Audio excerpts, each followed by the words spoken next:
Mars, power, passion, and anger. Mars is the dynamic, action-oriented aspect of your personality that allows you to go out and get what you want out of life. It represents how you apply yourself, initiate action, defend and protect yourself, and act on your passions and frustrations. It is the warrior within, representing your honor code, what you are willing to stand for and even fight for. And if you do engage in battle with on one level or another, Mars represents your style of combat. Mars is the complement to Venus and ideally goes out and initiates experiences that Venus values, completing the circuit of magnetic energy. Power, passion, and anger are all related to Mars and are easily the most intense of human experiences.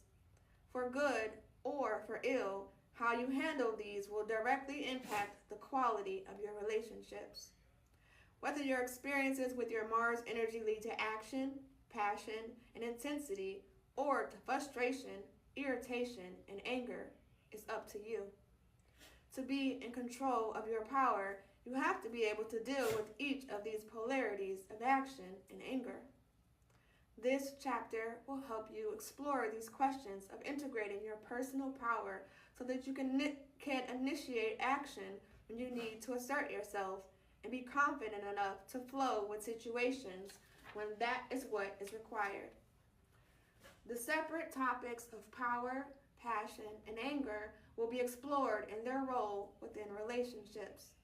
First, a discussion on the balance and effective use of your personal power will be presented, followed by sections on dealing with the difficulties that come from having either diminished or excessive power. In the second half of the chapter are interpretations of Mars through each of the astrological signs for you and for others. Balanced expression of your personal power. A balanced expression of your Mars gives you the personal power to initiate action, define your boundaries, and act on your passions, as well as protect and defend yourself when necessary. A balanced expression of your power is characterized by being self-assured and confident and knowing you can be effective in the world. You are able to initiate activity when appropriate and to cooperate with others when that is appropriate. You have a strong drive and will not settle for mediocrity in your life, yet you have learned not to project your standards onto others. In relationships, you can be counted on to say yes when you mean yes and no when you mean no. Others get no mixed messages from you. You are skillful in the expression of anger when it is necessary and are able to direct it at the behavior, not the individual. The ability to move in and out of passionate experiences is the keynote of a person who is balanced in their expression of passion. You are able to fully surrender to your passions when the situation is appropriate and do not obsess over your desires when passion is not available. Life flows fairly smoothly when you are balanced and skillful with your personal power. It is when you are not effective with your power due to either a diminished or an excessive expression that problems occur in relationships. Diminished personal power. A person with diminished power feels quite vulnerable in personal relationships and powerless to say no. When interacting with this kind of person, you often receive mixed messages. They are saying yes, but you are sensing a no from them. When you ask them, "What's wrong?" the reply is most often, "Nothing." So then what do? Not much, because nothing is wrong, or at least that is what they are telling you. Still, you sense that the energy is not right.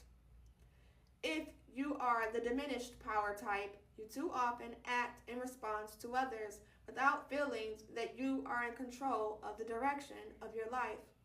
Your relationships may lack the magnetism that comes from polarity. By always saying yes, the energy has nothing to bounce off of, so it dissipates. The bleeding heart type is a manifestation of the underexpression of power. These people cannot define and defend their space with conviction, thus, it is not uncommon for others to take advantage of them. They are always there for a friend who needs them, but they would never ask for assistance themselves. These people seem to be at the bottom of their own totem pole in terms of whose needs comes first.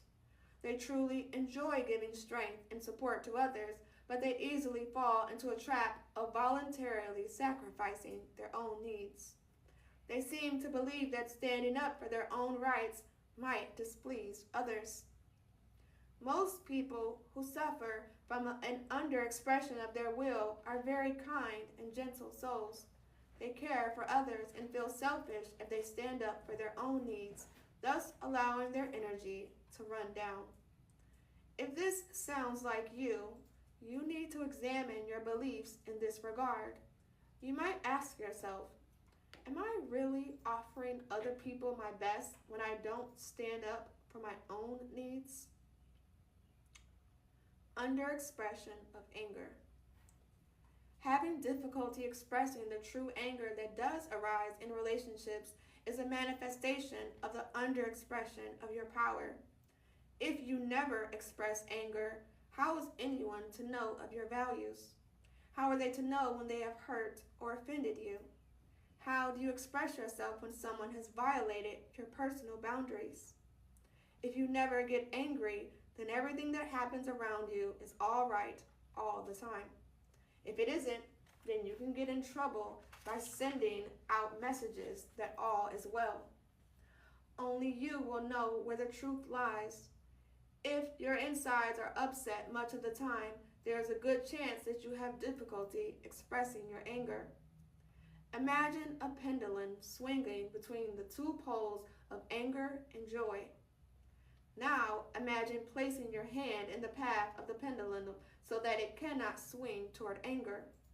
What happens to its movement? Can it swing only toward joy, stop at the bottom of its arc, and swing back to joy? If you block one end of the continuum, the other will be inhibited as well. The under-expression of anger leads to an inward turning of its expression. This never dissolves the intensity of anger. It simply implodes rather than explodes. It is as if you got angry at yourself, and your body will respond with tension problems. People who suffer from an under-expression of anger often have a moral conflict with anger itself, feeling that it should not be there to begin with. Guilt is usually the source of this conflict. Often, these are peaceful souls who just plain wish they didn't have to deal with anger at all. Wishing anger was not there leads to an, oh, it's not worth the hassle syndrome. An honest attempt at dismissing the force of anger. This does not work. It is still there, only now it operates beneath the surface.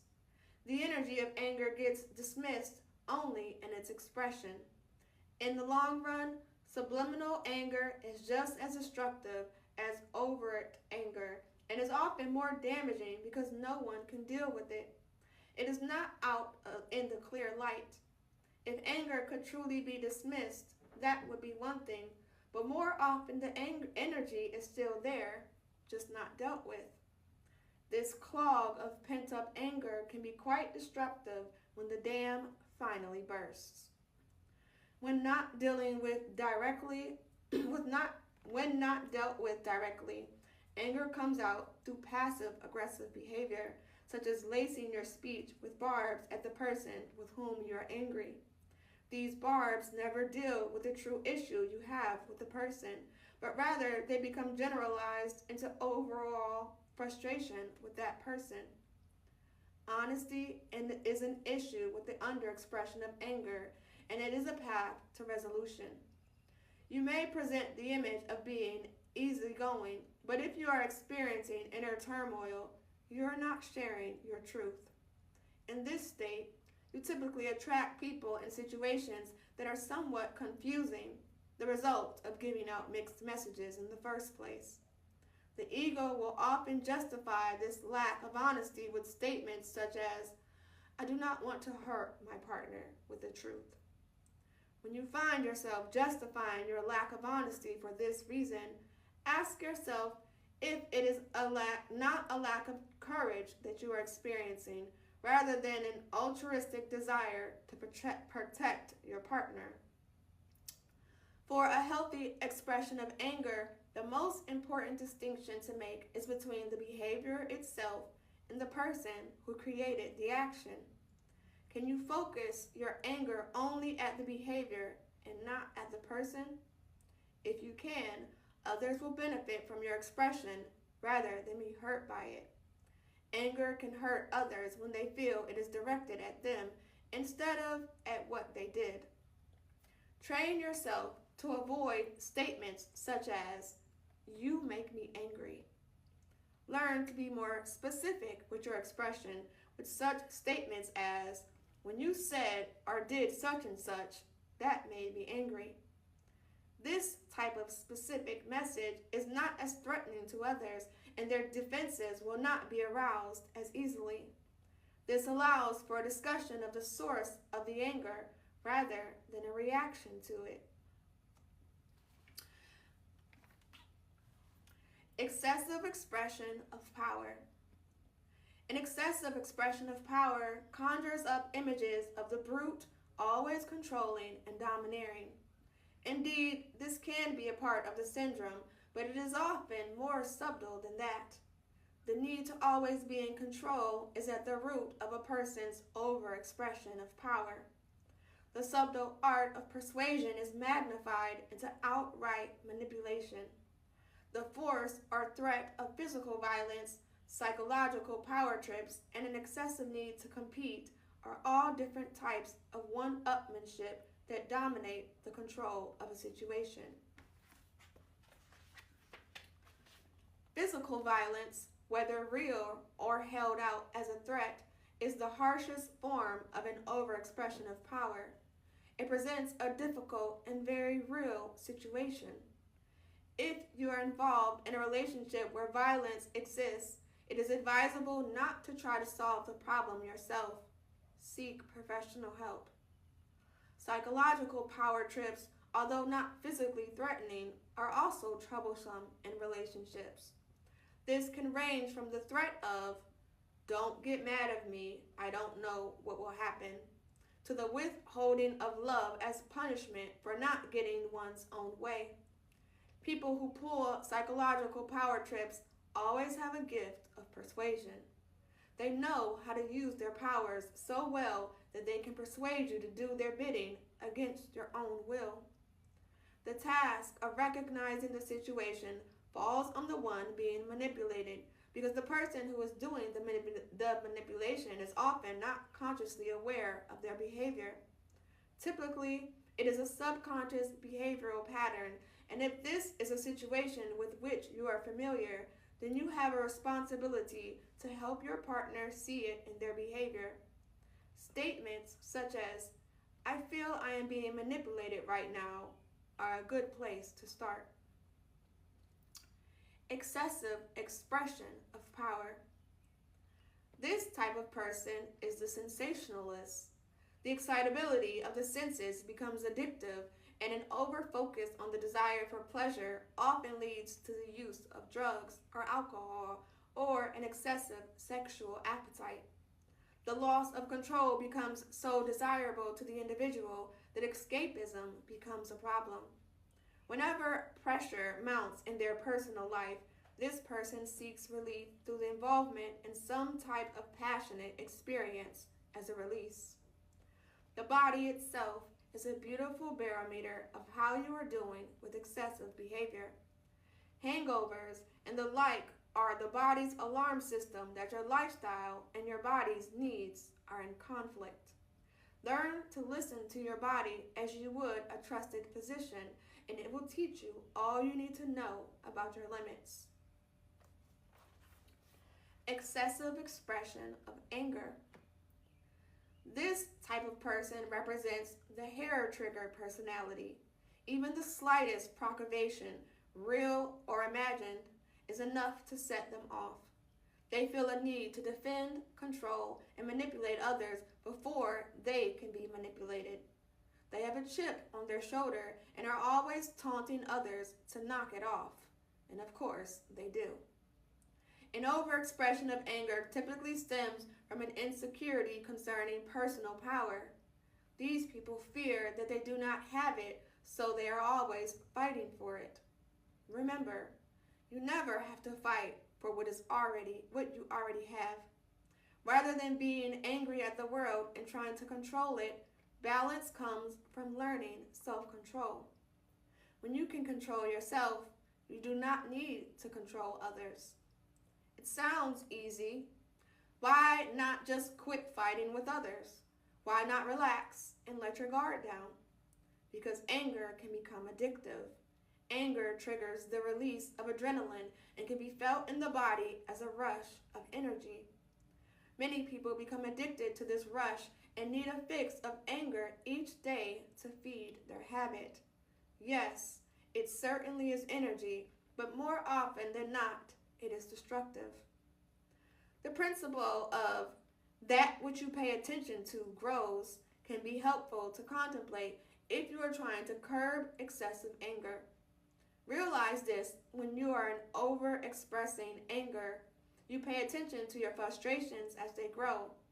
You get trapped by, I am angry because blank.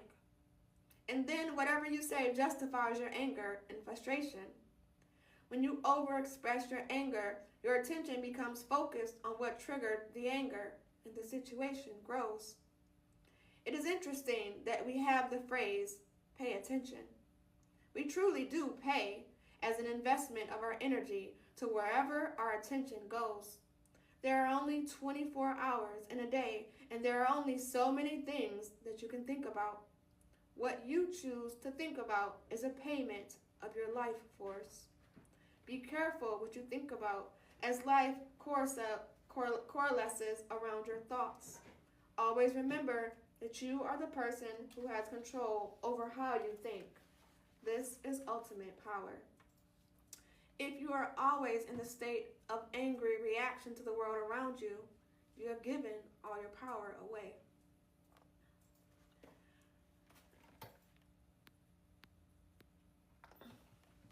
Courage. It takes courage to face life and all the hardships that come along the way. Those balanced in the expression of their power typically do not try to sterilize their lives by removing themselves from all that isn't easy to face.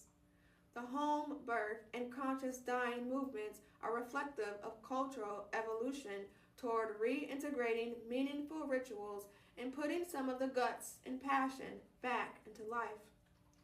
When our 5-year-old nephew was dying of cancer, the entire process from diagnosis to death took about 18 months. This was enough time for the parents to go through the entire range of reactions, from anger and sadness to the hope for success of the medical treatments.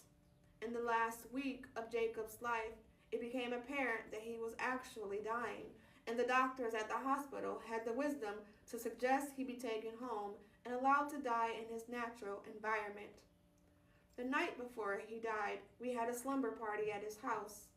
Our children, his other cousins, and many of the important people in his life all camped out in his living room floor with him resting on the couch. It was such a meaningful experience to watch him consciously say goodbye to the loved ones in his life. He seemed so healthy and even natural to watch the children playing with him and in their own ways saying goodbye.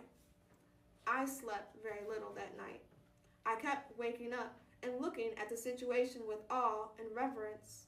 There was young Jacob sleeping on the couch on what was likely to be his last night with us, the children and adults scattered about on the floor in sleeping bags. It all seemed so surreal. In the morning, we all awoke and said goodbye. It was so very powerful. The children knew exactly what was happening, and the experience touched them deeply. When we got home, we received a call notifying us of Jacob's passing. Just after we left, He had asked for his father and told him that he had to go now. His father asked, "Where are you going, Jake?" He replied that he did not know. He just had to go. He closed his eyes and death came quickly. I tell this story because of the impact it had on all of our lives.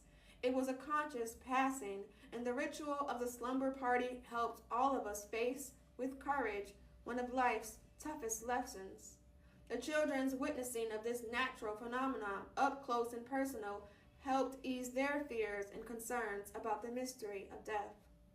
It takes courage to face life. It takes courage to face death. By sterilizing our lives to protect us from these natural truths, we have robbed ourselves of the ability to experience the natural passion of life. Have the courage to show up for your life. You will be giving your Mars room to express itself. Creative frustration. Frustration creates energy and fuels anger. What happens next is up to you. Everyone experiences frustration and has a different threshold of how much of it they can handle before the energy turns into anger. When frustration is transformed into action, it becomes drive. When I feel frustrated at seeing that my garden needs maintenance, there's a choice involved as to what happens next. I can either stew in the frustration until it becomes anger, or I can silently transform the frustration into action and go tend to the garden, which always makes me feel better. Anger or action? It is a choice. The alchemists of the old were said to be able to transform base metals like lead into gold. Spiritual alchemists transform base human emotions such as frustration and anger into their golden potential of creative drive. How frustration enters your life appears to be a matter of destiny. It just happens. But how you respond to frustration is up to you and your free will. How long it takes you to translate the energy from frustration into creative action seems to be a valid measure of the health of your responses to it. The sooner you translate frustration into constructive action, the sooner it plays a positive role in your life. If you sit and stew with your frustrations for long periods before you act on them, you're just hurting yourself by directing the negative energy inward, which often leads to health complications. Mars exercise for creative frustration. Practice the skill of creative frustration by joyously performing your daily tasks and chores. If you are going to do it anyways, choose how you do it. Recognize that much of the fuel to accomplish your daily chores comes from frustration. You are doing a task because you are not happy with the way things are, the seeds of frustration. But once the energy comes in through frustration, it is then yours and you can do with it what you please. Just buy into the energy. Learn to disassociate yourself from the source of your frustration and then invest your energy in the process of accomplishment. We hear about non-attachment as an important aspect of spiritual life. Once this is translated as not having possessions or things, but is even more important than transmuting angry, frustrated energy into positive, creative drive. Energy is energy. It just is, and is neither positive nor negative in itself. It is your experience with the energy that creates the positive or negative feelings. Frustration and anger are experienced as negative energy. If you remain attached to whatever apparently caused the frustration or irritation, then all of your energy you receive from the experience will be given back to what triggered it. If you can get to the point of non-detachment and dealing with... What is this puzzle?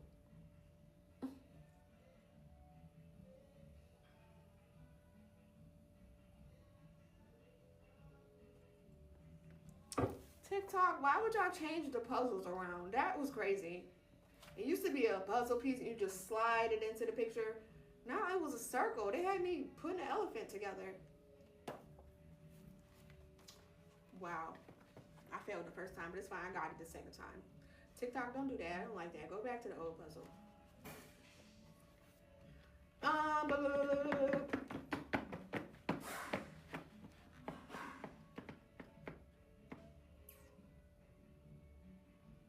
Okay, I remember. We're going to start this paragraph over.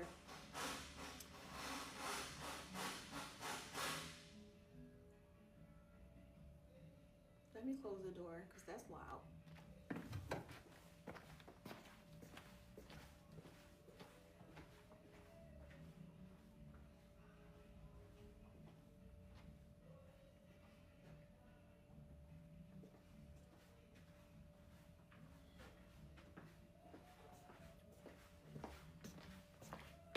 Well, ain't no door, so I'm gonna have to talk louder.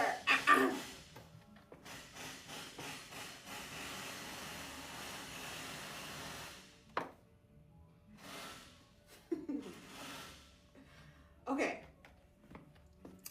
If you can get to the point of non-attachment and dealing with your frustration, then when you become frustrated, you will immediately detach from whatever brought on the frustration. Then it becomes just you and your energy. It is still negative energy, but at least you have control of it now.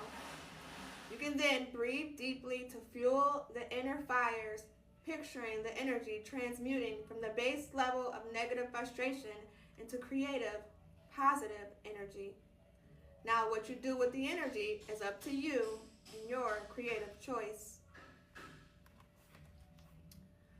Mars and Venus united. One image of a successful relationship is of two halves coming together to create one whole. Another image is of two whole individuals coming together to experience the synergistic possibilities of union on a higher plane. The first type of two halves making one is the basis of need-based relationships. One is like a half-full cup without the other. If we translated this image to money, it would be illustrative. If every time I saw you, I needed $5, you would soon tire of our friendship. The same is true in the image of the cup that is half full without the other. If you are truly using the other person to satisfy your needs to fill your cup, then you become a subtle drain to that person, with your partner's experience of you becoming one of meeting your needs.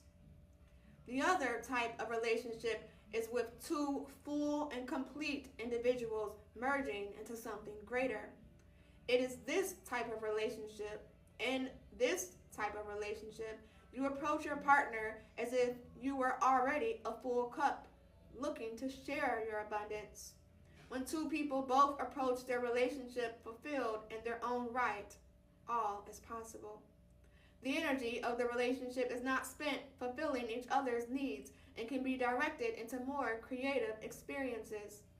Both individuals have learned to fill their individual cups from the fountain of life. Allow yourself to pursue emotional, mental, and spiritual intimacy with life itself, and you will be more like a full cup to your special person. Mars represents the desire function, and Venus the ability to experience satisfaction. Ideally, the two work together in your life. With desire, your energy field is motivated. With satisfaction, you focus on receiving, accepting, enjoying, and appreciating that which is before you. This completes the cycle that began in desire. Venus and Mars enter into a delightful dance as you learn to shift your focus from being the pursuer to giving yourself permission to fully enjoy what you have experienced. Mars through the signs.